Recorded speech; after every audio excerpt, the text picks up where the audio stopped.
Hello traders, leo nataka nionyeshe venye unaweza trade over and under market. First of all, lazima uelewe hizi circles zinamaanisha nini. Yeah, ziko, as you can see there are 4 circles ziko na colors. Kuna the most appearing number ambayo ni hiyo, unaona hapo iko hivyo. And then tuko na the second most appearing number ambayo ni hii yenye iko na hiyo blue.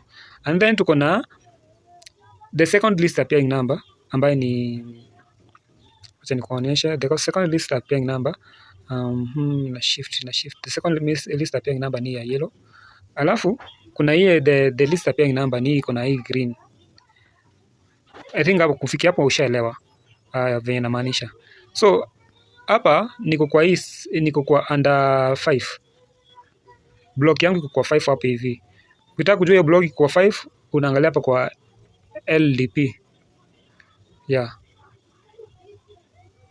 hapo ndo utaangalia.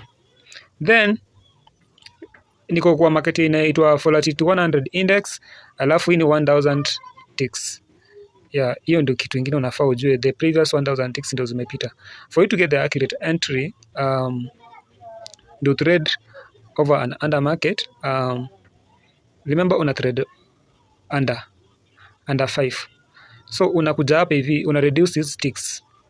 Reduce ticks up to, nionyesha hapa hivi, 25 ticks. Ukisha reduce mpaka 25 ticks, unaweza guza hapa hivi kidogo, alafu guze na hapa. So unaanzia kwa auto ndio at least hiyo 25 iko hivyo, then kuja angalia market again. Sasa hapa ndio utajua beef na mbichi. As you can see, hii market imereduce. Sasa hiyo hata inasema iko what? Inaelekea hata over. So unaona?